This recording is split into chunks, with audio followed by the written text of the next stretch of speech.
This was the city that, only a few hours earlier, had given a grand and magnificent welcome to an honored guest. More than 18,000 people had pledged allegiance at his hands and sworn that they would protect him and his family, even at the cost of their own lives. But now, after the Maghrib prayer, when that lonely guest turned around after saying salam, where had that crowd of thousands disappeared? Not a single person, not even a shadow, remained behind.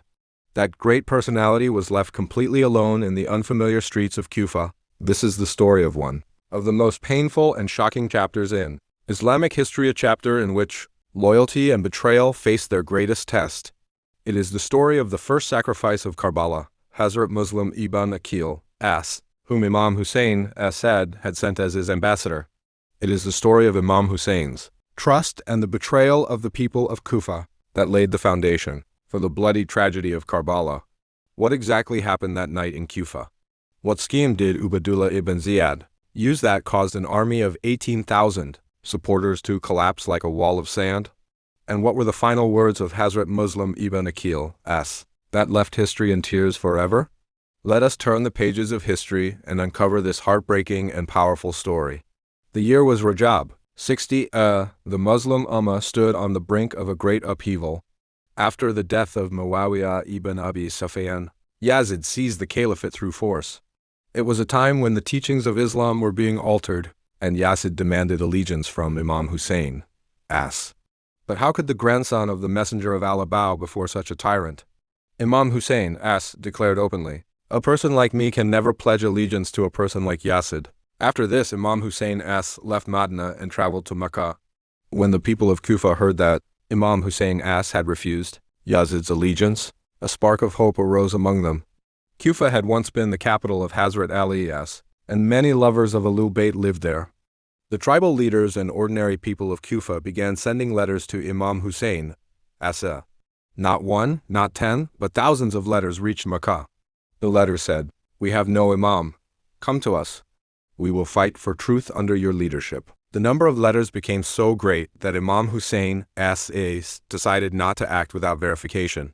He wanted to examine the sincerity of the coffins, as history already contained many warnings about their nature. Therefore, Imam Hussain called his most trusted, brave, and wise cousin, Hazrat Muslim ibn Aqeel. He said, "I am sending you to Kufa. Go and observe the situation. If you find that the leaders and people remain true to what they have written, inform me immediately so that I may travel from Mecca to Kufa." Hazrat Muslim left Mecca, visited Medina, paid his respects at the grave of the Messenger of Allah, met his relatives, and then set out toward Kufa. As soon as the people learned that the ambassador of Imam Hussain had arrived, the entire city rushed to welcome him. According to many narrations, within only a few days, more than 18,000 people pledged allegiance to Imam Hussain through the hands of Hazrat Muslim ibn Aqeel. Seeing this enthusiasm, Hazrat Muslim became reassured and wrote to Imam Hussain, "The situation in Kufa is completely favorable.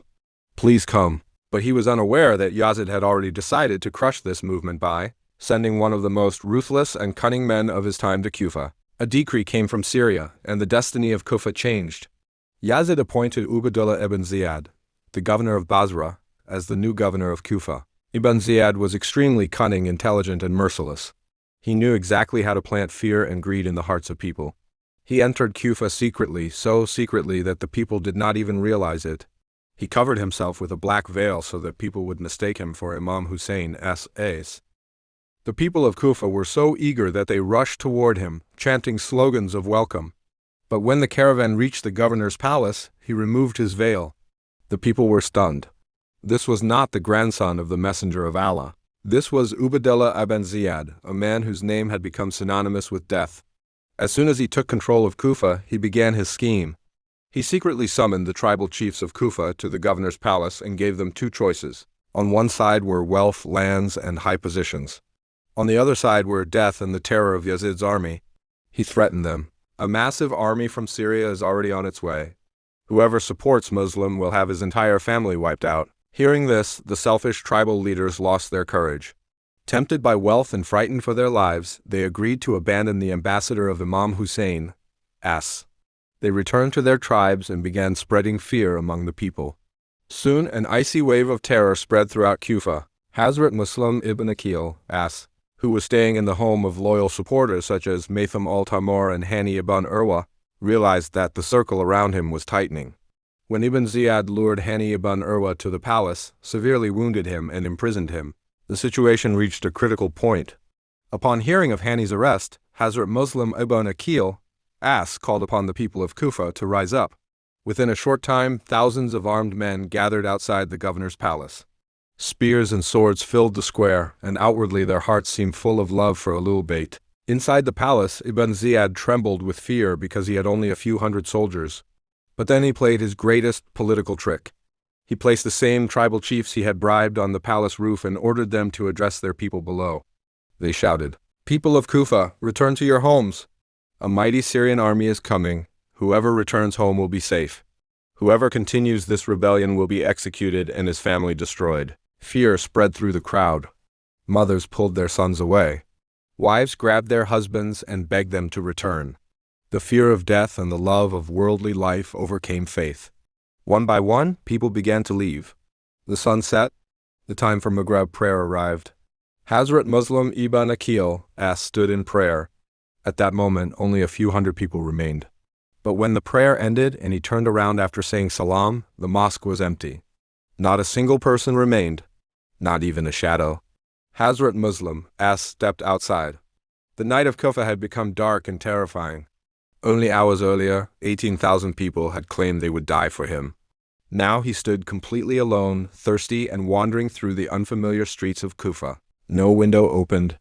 No one called out to him. This was the great betrayal of Kufa that laid the foundation for the tragedy of Karbala.